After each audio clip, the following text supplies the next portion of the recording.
शव यात्रा। अमरपुर नाम के एक गांव में विमल हलवाई अपने दो छोटे बच्चों और बीवी के साथ रहता है। विमल की पत्नी ज्योति भूत प्रेत जादू टोने में बहुत माना करती थी। इसका बिल्कुल विपरीत विमल इन चीज़ों को दक्यानुसी माना करता था। रोज की तरह विमल अपने मिठाई की दुकान जाने के लिए निकलने की हड़बड़ी में होता है। मैं निकलता हूँ ज्योति, देरी हो जाएगी, दुकान भी खोलनी है मुझे। अजी ध्यान से, आज अमावस्या है। रास्ते में कोई कपड़ा या कुछ भी गिरा हो तो उसे लांग मत दीजिएगा, बगल से चल जाइएगा। अरे ऐसे तो तुम मुझे पागल ही कर दोगी क्या? हाँ, मैं नीचे देखकर चलूं कि सामने से कोई गाड़ी घोड़ा आकर मेरे ऊपर से चला जाए? दोनों हालत में तो मेरी ही मौत है। अरे क्यों सुबह सुबह इतनी अपसुगनी बातें कह रहे हो जी? मेरे गांव में तो ऐसा आंखों के सामने होता हुआ देखा है मैंने, इसीलिए कहती हूँ, वरना मुझे क्या, पड़ोसी को तो नहीं कहना चाहती मैं।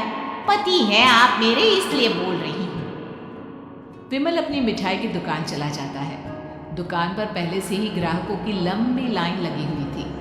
ये लो, वहां ज्योति अमावस्या को लेकर परेशान है और आज तो हमेशा से ज्यादा ही लंबी लाइन लगी पड़ी है। अच्छी खासी बिक्री होगी आज। विमल दुकान खोलता है। एक के बाद एक ग्राहक उसकी दुकान पर मिठाई ले रहे होते हैं। तभी गांव की एक बूढ़ी औरत विमल से कहती है, जिस तेजी से बिक्री हो रही है, कहीं किसी की नजर ना लग जाए, नींबू मिर्ची टांग ले। अरे क्या चाची तुम भी, ये सब नजर बजर कुछ नहीं होता। कैसे लोग हैं मेरे आसपास। अपनी दुकान से शाम को विमल हंसते कूदते वापस घर आता है। हाँ, आज तो अच्छी खासी बिक्री हुई है। एक महीने में जितनी बिक्री होती है, एक ही दिन में आज उतने पैसे कमा लिए मैंने। ये तो बहुत अच्छा हुआ जी, आज ही घर की नजर उतारी है मैंने। बिक्री तो अच्छी होनी ही थी। अच्छा, तुम खाना लगा दो, सारा माल बिक चुका है। मुझे शहर जाना होगा, कुछ चीजों की जरूरत पड़ेगी। रात भर मिठाई बनाऊंगा, तब जाकर कल सुबह दुकान खोल पाऊंगा।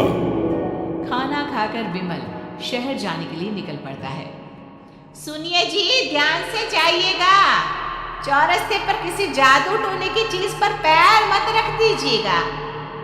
हे भगवान, हद हो गई ज्योति, ये तो मैं जा रहा हूं। विमल गुस्से से शहर जाने निकल पड़ता है। रात का काला घना अंधेरा, चांद की एक भी किरण ना होने के कारण अंधेरे में कुछ भी देख पाना मुश्किल था। जंगल के बीच के एक अधकच्चे रास्ते से विमल जा रहा होता है। चारों तरफ गुफ अंधेरा और सन्नाटा सुनाई दे रहा था, और सुनाई दे रही थी विमल के पैर के नीचे आ रहे सूखे पत्तों की आवाजें। तभी अचानक दूर से उसे कुछ आवाजें सुनाई देती है। अरे, ये इतनी रात को जंगल के रास्ते कौन जा रहा है? शायद कोई टोली होगी। राम नाम सत्य है, राम नाम सत्य है, राम नाम सत्य है, राम नाम सत्य है। धीरे धीरे आवाज कुछ कुछ सुनाई पड़ती है। आवाज धीरे धीरे और नजदीक आती सी लगती है। विमल देखता है कि उसके सामने से सजी धजी सफेद कपड़े में लिपटी एक अर्थी निकल रही है, जिसके साथ 5 लोग ही थे। 4 आदमियों ने उसे कंधा दिया हुआ था। एक मटका लिए आगे आगे बढ़ रहा था। विमल के बिल्कुल सामने आकर अर्थी रुक जाती है।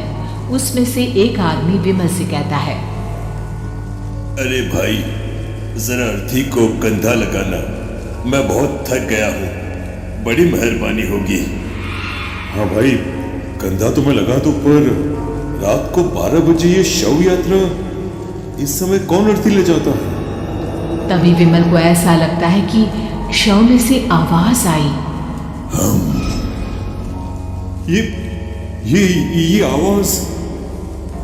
मजबूरी है भाई, आप कंधा दीजिए, मैं रास्ते में सब बताता हूं आपको। विमल अर्थी को कंधा दिए चल रहा होता है कि उसे ऐसा लगता है कि हाथ में मटका लिए जो आदमी शव के आगे चल रहा है उसके पैर उल्टे हैं। क्या हुआ भाई, हकला क्यों रहे हो? वो आपके साथी के पैर उल्टे। विमल अपनी बात पूरी भी नहीं कर पाता कि वो देखता है कि उस आदमी के पैर तो सीधे ही हैं। अरे नहीं, कुछ नहीं, मुझे शायद वहम हुआ होगा। धीरे धीरे सब आगे बढ़ रहे होते हैं।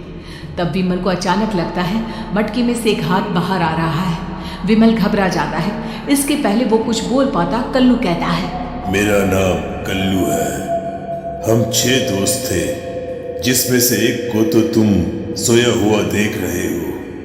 इतनी पक्की दोस्ती थी कि जैसे हम सब सगे भाई हैं। पर किस्मत का कोई क्या कर सकता है। आज से 4 साल पहले एक नदी में हम सब नहाने गए थे, जिसमें डूबकर राजेश की मौत हो गई। किसी मजबूरी के कारण हमें उसकी अर्थी को रात को ही शमशान घाट ले जाना पड़ा। हम 5 उसे ले जा रहे थे। 4 साल पहले आप 5 में मैं कुछ समझा नहीं। मंकू अपनी गर्दन पीछे घुमाकर अपनी आंखें बड़ी बड़ी कर विमल से कहता है, अरे भाई, पूरी कहानी खत्म होने दो, फिर बीच में बोल लेना, ठीक है? तभी रास्ते में एक हादसे में अपने दोस्त के साथ हम सभी मर गए। वो सामने देखो, हमारा दोस्त। विमल सामने देखता है। उसे दिखता है कि एक ऐसा आदमी जिसका शरीर कई जन्मों से पानी के अंदर रहने के कारण सफेद पड़ गया है। उसकी आंखें बाहर की ओर निकली हुई थी। फिर ये अर्थी किसकी है? अर्थी के साथ के लोग अर्थी को नीचे रखते हुए एक साथ विमल की ओर देखते हुए कहते हैं, तुम खुद ही देख लो। विमल शव पर से सफेद कपड़ा हटाता है। शव की जगह खुद को ही देखकर विमल के होश उड़ जाते हैं। वो शव विमल की ही थी। पलक झपकते ही विमल उस अर्थी की जगह पर होता है। 6 के 6 दोस्त उसी तरह अर्थी को उठाकर चलने लग जाते हैं। राम नाम सत्य है। राम नाम सत्य है। राम नाम सत्य है।